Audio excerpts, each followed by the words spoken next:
hidup berlaku memerlukan udara dari lingkungan sekitar. Makhluk hidup makan, minum, dan melakukan kegiatannya semuanya memerlukan lingkungan.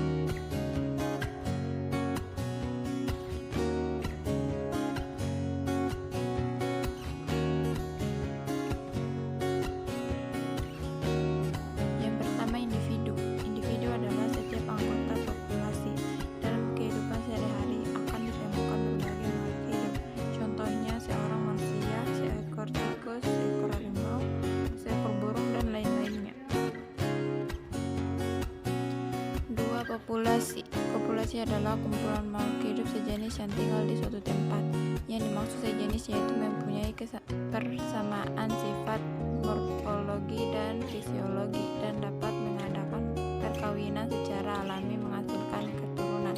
Contohnya populasi manusia, populasi tikus, populasi harimau, populasi gajah. 3. Komunitas. Komunitas adalah kehidupan bersama antara makhluk hidup yang terdiri dari beberapa populasi yang hidup bersama di suatu tempat. Komunitas tersusun dari 2 atau lebih populasi. Komunitas dibedakan menjadi 2 macam, yaitu komunitas akuatik, yaitu kelompok makhluk hidup yang hidup di perairan seperti parit, kolam, sungai, danau, dan laut. Komunitas terestrial. Komunitas darat, yaitu kelompok makhluk hidup yang hidup di daratan seperti di laut, gunung, padang rumput, padang pasir, dan padang es. 4. Ekosistem.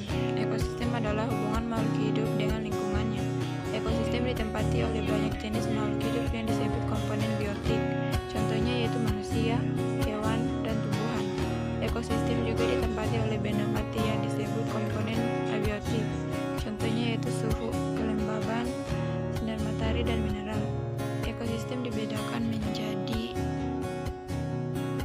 ekosistem alam, yaitu ekosistem yang terbuat dengan sendirinya secara alami. Contohnya danau, sungai, padang rumput, padang pasir, dan hutan. Ekosistem buatan, yaitu ekosistem yang sengaja dibuat. Contohnya sawah, ladang, kolam, dan akuarium. 5. Biosfer. Kesatuan berbagai ekosistem yang meliputi semua organisme dan lingkungan yang berinteraksi untuk berlangsungnya kehidupan disebut biosfer. Dapat disimpulkan, biosfer adalah permukaan bumi di mana semua makhluk hidup dapat berlangsungkan semua kehidupannya. Contohnya, bumi tempat tinggal kita.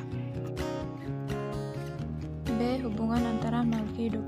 Hubungan khusus antara makhluk hidup disebut simbiosis. Simbiosis dapat dibedakan menjadi 3, yaitu simbiosis mutualisme, simbiosis parasitisme, dan simbiosis komensalisme. Yang pertama, simbiosis mutualisme. Yang kedua, simbiosis parasitisme. Yang ketiga, simbiosis komensalisme. Yang keempat, simbiosis netralisme. Yang kelima, predasi. Yang keenam, kompetisi. Yang ketujuh, antagonisme. C. Rantai makanan. Rantai makanan adalah hubungan yang menggambarkan peristiwa makan-memakan antara makhluk hidup. Produsen adalah penghasilan bahan makanan untuk hewan pemakan tumbuhan atau herbivora. Produsen. Dalam rantai makanan, tumbuhan berperan sebagai produsen. Tumbuhan mampu membuat makanan sendiri. Oke, sampai di situ materi tentang hubungan makhluk hidup dengan lingkungan.